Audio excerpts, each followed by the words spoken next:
안녕하세요. 알부TV입니다. 오늘은 주택임대 사업자를 등록하게 되면 여러 가지 혜택들이 있는데 그 중에서 거주주택 비과세 혜택에 대해서 이야기를 해보도록 하겠습니다. 이 거주주택 비과세 혜택이라는 것은 임대사업자 자신이 거주하고 있는 거주주택의 경우 2년 이상의 거주기간을 충족하게 되면 비과세 적용을 받으실 수 있는 이 다주택자 분들에게는 굉장히 유리한 혜택인데요.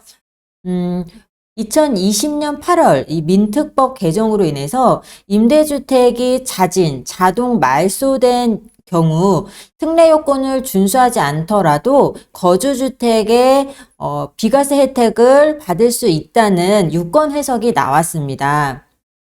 이 등록된 임대주택을 의무 임대기간 중에 자진으로 말소하는 것을 자진 말소라고 하는데요. 다만 모든 임대주택이 이렇게 자진 말소할 수 있는 것이 아닙니다. 주택 임대 사업자 중에서 폐지 유형에 해당이 되는 단기 임대주택, 이게 보시게 되면 단기 민간 임대주택 4년짜리가 폐지가 되었습니다.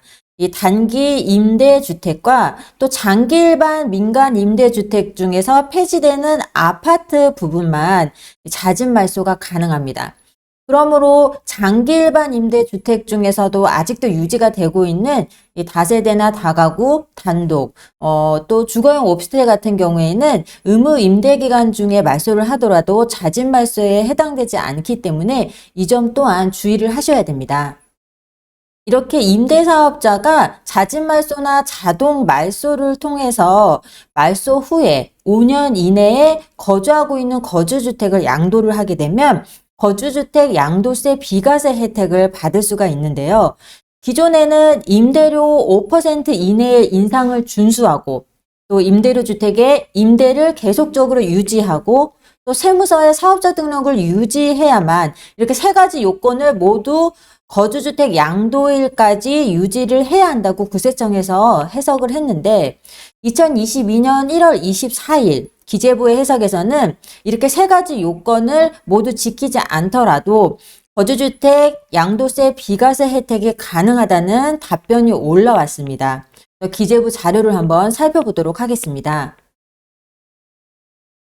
네, 기재부 자료를 한번 살펴보시면 일단은 질의 내용이 이렇습니다. 장기 임대주택에 전입 거주하여서 장기 임대주택을 임대하고 있지 않은 상태에서 거주주택을 양도하는 경우 이 특례가 적용 가능한지에 대한 여부이고 또 두 번째는 거주주택 양도일까지 장기 임대주택의 임대료 증액 상한 5%를 준수하지 않아도 이 특례가 적용 가능한지에 대한 여부입니다. 또 마지막으로 세 번째 질문은 거주주택 양도일까지 장기 임대주택의 세무서 사업자 등록을 유지하지 않은 경우에 이 특례가 적용 가능한지에 대한 여부를 질의를 했었는데요. 기재부의 답변은 이렇습니다. 이렇게 세 가지 요건을 모두 준수하지 않는다고 하더라도 자, 보시면 장기 임대주택이 자동 말소된 이후에 특례 요건을 준수하지 않더라도 5년 이내에 거주주택을 양도하는 경우에는 특례 적용이 가능하다라고 이렇게 답변이 올라와 있습니다. 즉, 자동 말소 이후에 임대료를 5% 넘게 올려도 또한 임대주택에 세를 주고 있지 않더라도 또한 사업자 등록증을 폐업하더라도 거주주택 양도세 비과세 혜택이 가능하다는 기재부의 새로운 해석이 나왔습니다. 네, 결론은 말소된 뒤 특례 요건을 갖추지 않아도 거주주택 비과세 혜택이 가능하다입니다. 오늘은 이 주택임대사업자의 혜택 중에서 세제 혜택 중에서 거주주택 비과세 혜택에 대해서 한번 알아봤고요. 다음번에는 더욱더 좋은 내용으로 다시 찾아뵙도록 하겠습니다.